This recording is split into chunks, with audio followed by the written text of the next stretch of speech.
Sa Go. ito naman po ang iTube na ginagamit sa mga sasakyan, diesel at gasoline. Kung makikita po ninyo, ang sa gasoline ay maliit po yung dulo niya, pero kapag sa diesel po ay mas malaki. Okay. Ito po ay isang set, dalawang nasa dulo po. Bago po ninyo ikabit sa sasakyan, ay kailangan po ito ay labyan ng teflon tape.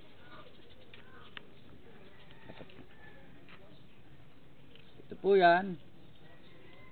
Lalagyan po ng teflon tape.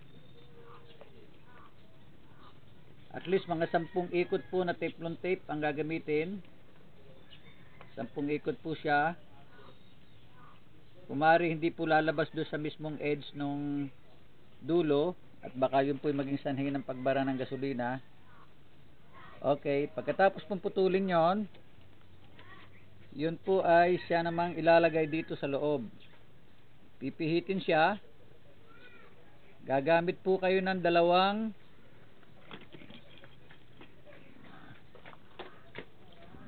instrumento para po siya maging mahigpit.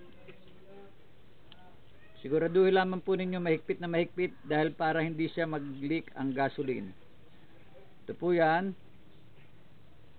Iikot po ng iikot hanggang maramdaman nyo po higpit na. Yan po.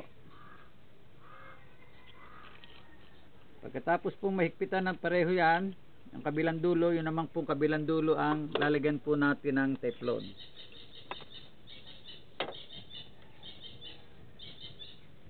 Bibilang po ulit tayo hanggang 10 ikot. 1, 2, 3, 4, 5, 6, 7, 8, 9, 10.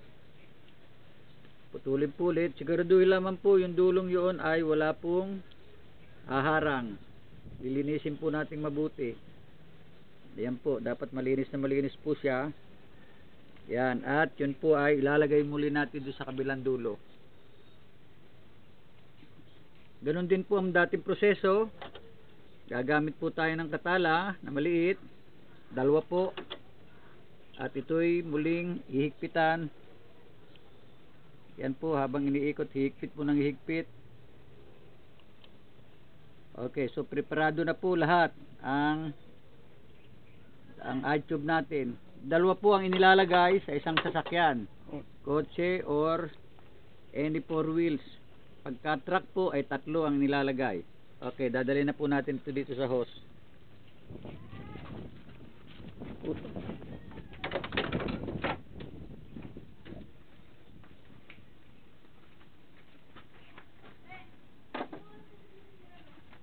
Ito po, tatanggalin natin yung pong fuel hose na nakakabit sa makina.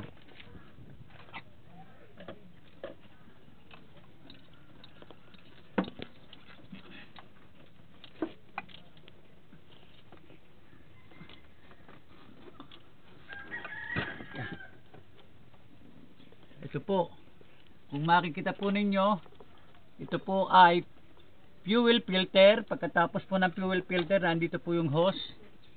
Atin po siyang pinutol, nilagay po yung isang iTube. Kailangan po may clamp, mahigpit na clamp. Tapos panibago pong isang tube, fuel tube. Ilalagay naman yung pong pangalawa. Kung makikita nyo pangalawa, lahat po yan ay may clamp para sigurado pong walang leak. Pagkatapos mong may kapit po yung dalawa, ay ibabalik pong muli doon sa tinanggalan na papuntang karburador. So yan po, at siguraduhin hihigpitan ng mabuti para hindi po magkaroon ng leak panibago. Ganun lang po kasimple paglalagay nito.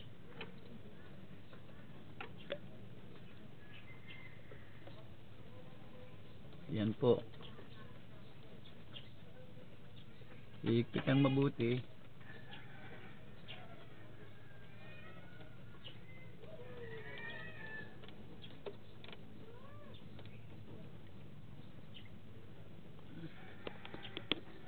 Okay.